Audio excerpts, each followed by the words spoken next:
Hey there, District 2. Andrew Scott Smith here again today.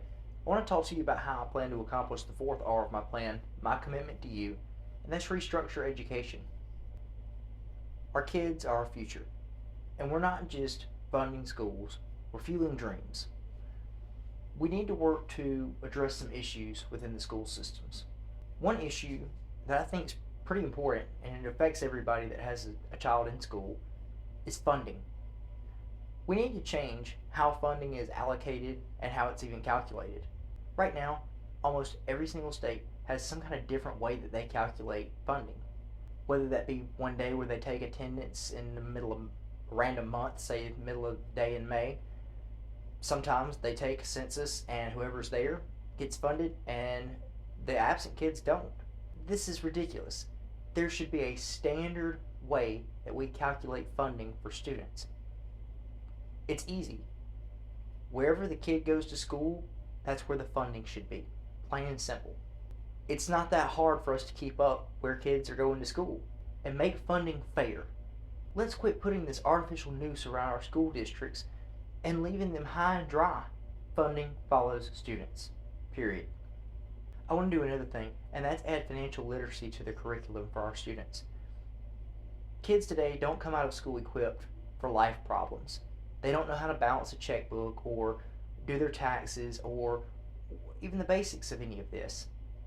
It's time that we taught students how to not only be financially independent when they get out on their own, but how to live in the world. They should have real world skills that they can use. Let's develop our children and set them up for a better tomorrow today. I also want to work to add vocational training back to schools. It's important that kids have access to these programs. I also want us to quit pushing all of the students that graduate down this 4-year degree path of debt.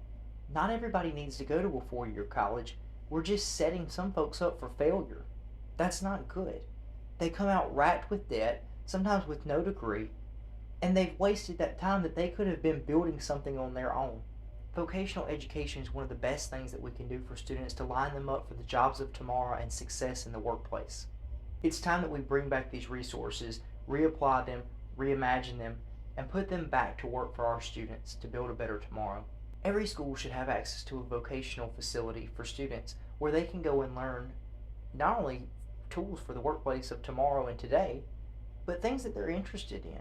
Let's work together with our community colleges and our institutions of higher learning all across the district, collaborate together, build these maker spaces for our students, and create a pipeline of entrepreneurs that come out with real world skills equipped to build things to add value to society.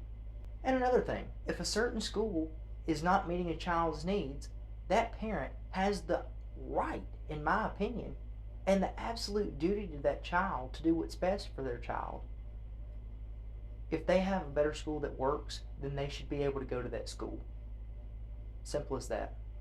It's time we quit bamboozling our kids, give them the truth, the resources and tools they need to make decisions for their lives.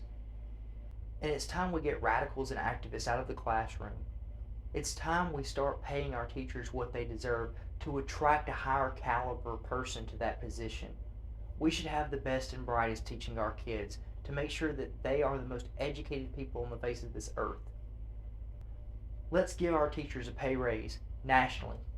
Let's make it a living wage for people, one that inspires people to come to this sector that normally might have passed on the job because of the pay. Let's get better people in front of our kids. Let's work together, make a better tomorrow today for our kids, restructure education, and join the conversation. My name is Andrew Scott Smith. I'm running to be your U.S. Congressman and House of Representatives here in District 2 in Mississippi, and I'd appreciate your vote in the primaries on March 12th and again this fall in the general on November 5th. Thank you.